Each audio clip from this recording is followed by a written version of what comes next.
ప్రధాని అదాని బాయి బాయి, నన్ను పోలీసులు అడ్డుకున్నారు. ఏయ్ హే కమలాసన్, మన కమలాసన్ చూడుగో, తెలంగాణ కమలాసన్, మీకు ఆ బయట వినిపిస్తా. రాజ్భవన్కు వెళ్ళనివ్వలేదన్న సీఎం రేవంత్ రెడ్డి, అదానికి వ్యతిరేకంగా రాజ్భవన్ ముట్టడి, అదాని స్కామ్ బీజేపీకి కాంగ్రెస్, అదాని స్కాము జేపీసీకి కాంగ్రెస్ డిమాండ్, దేశ సంపదను దోచుకుంటున్నాడని ఆగ్రహం, కేసీఆర్ వైఖరి చెప్పాలన్న సీఎం రేవంత్. ఇక భారీగా ట్రాఫిక్ జాము, వాహనాలకు ఇక్కట్లు, వాహనదారులకు. ఒకసారి ఈయన నిన్న మాట్లాడిన ఎన్ని ఉన్నాయా, ఇలా ఉన్నాయిగా, అదే అనుకుంటా.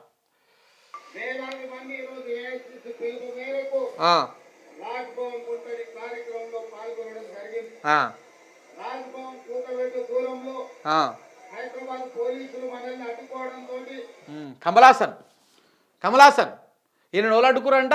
ముఖ్యమంత్రి ఆయనే, రాష్ట్రానికి హోంమంత్రి ఆయనని పోలీసులు అడ్డుకున్నారంట. ఏం డ్రామా సార్ ఇది? ఒకసారి అదాని ఈయన ఫోటోలు ఉన్నాయి, ఫోటోలు పట్టవయా, ఏం డ్రామా ఇది? ఈ డ్రామానా?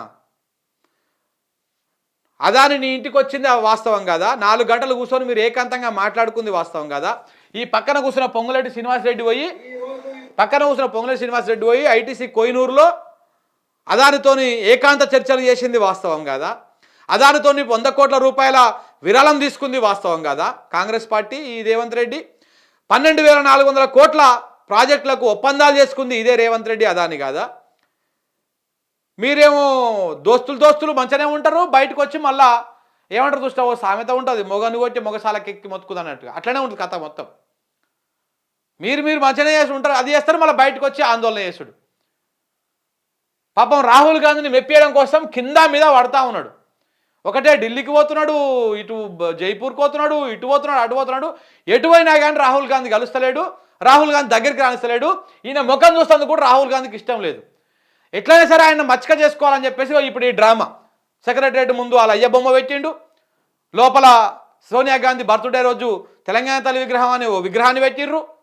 ఎన్ని చేసినా కానీ దగ్గరికి రానిస్తలేడు రేవంత్ రెడ్డిని రాహుల్ గాంధీ, ప్రియాంక గాంధీ, సోనియా గాంధీ. దాంతో ఇప్పుడు మళ్ళీ ఇంకో కొత్త అవతారం, కమలాసన్ అవతారం ఎత్తిండు.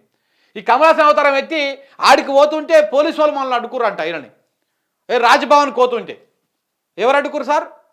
2 లేడీ కానిస్టేబుల్ అడ్డుకున్నారు మిమ్మల్ని. ఒక రాష్ట్ర ముఖ్యమంత్రిని, హోంశాఖ మంత్రిని 2 పోలీసు వాళ్ళు అడ్డుకున్నారు. కనీసం ఒక సిపిఎన్ వచ్చిండు ఆడికి, డీజీపీ వచ్చిండు ఆడికి, రాలే, ఎవ్వరు రాలే. చిన్న కానిస్టేబుల్ ఎస్ఐలు అడ్డుకున్నారు మిమ్మల్ని. ఏం డ్రామా ఇది? మామూలుగా రక్తి కడతలేదు డ్రామా ఇది. దీనికి మించిన డ్రామా ఇంకొకటి ఉండదు. నేషనల్ మీ టార్గెట్ అంతా ఒకటే, మాకు అర్థమైంది. ఇక్కడ కాంగ్రెస్ పార్టీని మొత్తం బదనాం చేసి పడేసేయాలి. ఈ రాష్ట్రంలోనే కాదు, దేశవ్యాప్తంగా బదనాం చేయాలి. దానికోసము అంటే కాంగ్రెస్ పార్టీ ఎవరి మీద అయితే పోరాటం చేస్తుందో వాళ్ళతో ఒప్పందాలు చేసుకోవాలి, వాళ్ళతో కూర్చొని డిన్నర్లు చేయాలి, 100 కోట్ల విరాళం తీసుకోవాలి, 12,400 కోట్లు ఒప్పందాలు చేసుకోవాలి, రహస్యంగా దొంగసాటున పోయి పెళ్లికి హాజరై రావాలి, లోపల మాట్లాడుకోవాలి, బీజేపీలతో 3 రోజులు ఢిల్లీలో ఉండి మిలాఖతులు చేసుకోవాలి, ఆలింగనాలు చేసుకోవాలి.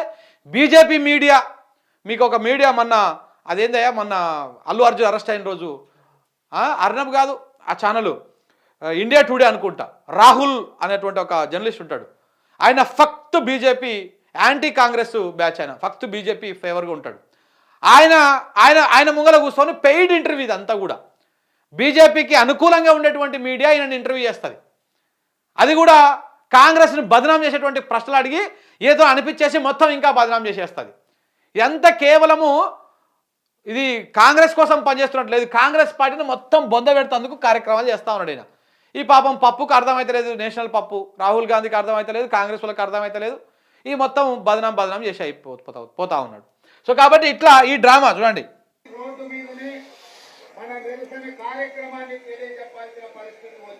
అయ్యా ఇగో ఈయన దేనికోసం పోయిండు, ఎందుకోసం పోయిండు? గవర్నర్ కాడికి పోతున్నా, గవర్నర్ కాడికి పోయి ఏదో లేఖ ఇచ్చి వస్తామని చెప్పారు. గతంలో గవర్నర్కు ఏమన్నాడు అయినా చూడండి ఒకసారి. ధర్నా చౌక్ లో ధర్నా చేసిందంటే ఆ నుంచి రాజ్భవన్ పోయి అమ్మగారికి వినతి పత్రం ఇచ్చిందట. ఎవరి కథలు చెప్తున్నాడా కేసీఆర్? ఈ కథలు ఎవడన్నా నమ్మేదేనా? అవు గవర్నర్ గారు ఏం చేస్తారు? గవర్నర్ గారు రబ్బర్ స్టాంప్, అంతకంటే ఎక్కువ ఏమన్నా ఉందా? గవర్నర్ గారు ఏది ఇచ్చినా కూడా మైనపొమ్మలాకి ఏ గవర్నర్ ఉన్నా ఇచ్చిన కాగితం తీసుకోవాలి, డెస్క్ లో పెట్టుకోవాలి, నమస్కారం పెట్టాలి, పోయిన వాళ్ళకి ఇంత సాయం పోయాలి. ఇంతకంటే ఎప్పుడైనా ఏ గవర్నర్ అన్న చర్య తీసుకోవాలని చూసినావా? మరి ఇప్పుడు నువ్వు ఆ గవర్నర్ కాడికి ఏం గడ్డి నీకు వేరు సార్ మీరు అందరూ పోయి ఈ రోడ్ల మీద ఈ సర్కస్ లేదు సార్ పట్టపగటిలి ఈ సర్కస్ లేదు సార్. ఇప్పుడు నువ్వే కదా మాట్లాడింది. గవర్నర్ ఏం చేస్తాడా తీసుకుంటే కాగితం తీసుకొని డెస్క్లో పెట్టుకుంటాడు షాయి పోసి పంపిస్తాడు. అంతకంటే వాళ్ళు కట్టగట్టేది ఉంది వాళ్ళు ఉట్టి మైన బొమ్మలు అని చెప్పేసి మాట్లాడినావు నువ్వు గతంలో. మరి ఇప్పుడు నువ్వు ఏం కట్టగడుతందుకు పోయినావు? ఏం పని చేయనటువంటి గవర్నర్ కాడికి ఆ ఏం ఒక్కరికి రానటువంటి గవర్నర్ కాడికి ఎందుకు పోయినట్టు నువ్వు? మరి దేనికి పోయినట్టు? అంటే ఇవి మాట్లాడుతాడు ఎవరు లేకనా అడిగేటోడు ఎవరు లేకనా? అంటే మీరు చేసేటప్పుడేమో కరెక్టు అవతల ఎవడన్నా చేస్తేనే రకరకాల పేర్లు పెట్టేసి అది చేయాలి. ఏం నాలుకేనా అది లేకపోతే ఇంకేమైనా అదే నాకు అర్థం కాదు. ఇటు మాట్లాడతావు అటు మాట్లాడతావు ఎటు దోస్తే అటు మాట్లాడతావా? అర్థం పర్థం ఏమి ఉండదా? ఒక మనిషి అంటోడు ఒక మాట మీద నిలబడేది ఇట్లాంటిది ఏమి ఉండదా దుకాణం మనకి? నరం లేని నాలుకే ఎటైనా మాట్లాడుతుంది ఎటైనా తిప్పుతుంది అన్నట్టుగా నీకు ఇష్టం వచ్చినట్టు ఆ రోజు అట్లా మాట్లాడతావు ఈరోజు ఇట్లా మాట్లాడతావు. పోలీసులు అడ్డుకురు అంటావు పోలీసు వాళ్ళని తిడతావు. ఇవాళనేమో గవర్నర్ కాడుకోతా అంటే పోలీసులు అడ్డుకురు అంటావు. ఎందుకు అంత పవర్ఫుల్ కనపడతా ఉండు నీకు? ఎందుకు రాజకీయ డ్రామా? మరీ గింత దిగజారాలి నాకు ఈ స్థాయికి గీ అధమ స్థాయికి. దీన్నే కుర్చబుద్ధి అంటారు. కుర్చబుద్ధి అంటారు దీన్ని. ఒక ఏమంటారు చాలా చిన్న స్థాయి ఆలోచన అంటారు. ఈ స్థాయికి దిగజారాల్సినటువంటి అవసరం లేదు. హూందాగా బిహేవ్ చేయండి. అదానితో నువ్వు ఒప్పందం చేసుకున్నది వాస్తవం కదా, అదానితో 100 కోట్లు తీసుకున్నది వాస్తవం కదా, ఇవన్నీ వాస్తవాలే కదా. మరి అలా నువ్వు ఆందోళన చేస్తా అంటే నీకు ఆందోళనకు వచ్చినావు. మరి మొన్న బీఆర్ఎస్ వాళ్ళు టీషర్ట్లు వేసుకొని వచ్చారు. మీ రాహుల్ గాంధీ పైన ఎట్లయితే అదానిది మోడీ బొమ్మ వేసుకొని టీషర్ట్లు వేసుకొని లోక్సభలకు పోయిండో అట్లనే బీఆర్ఎస్ పార్టీ వాళ్ళు అదానిది రేవంత్ రెడ్డి బొమ్మలు వేసుకొని ఆడికొచ్చిర్రు. ఆడికి రాగానే ఎందుకు అరెస్ట్ చేసినావు వాళ్ళని? దేనికి అరెస్ట్ చేసినావు? ఎందుకు అరెస్ట్ చేసినట్టు?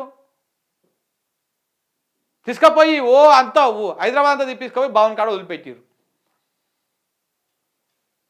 దొంగ దొంగ దొంగ దొంగ అని అడిచినట్టు ఉన్నది కథ. ఇడ ఒప్పందం చేసుకున్నది నువ్వు, మాట్లాడుకున్నది నువ్వు, ఆ సిమెంట్ ఫ్యాక్టరీకి భూములు ఇచ్చింది నువ్వు, సున్నపు గనులకు భూములు ఇచ్చింది నువ్వు, సంతకాలు పెట్టింది నువ్వు, రాయదుర్గం దగ్గర 100,000 కోట్ల భూములను అప్పనంగా అప్పచెప్పింది నువ్వు అదానికి.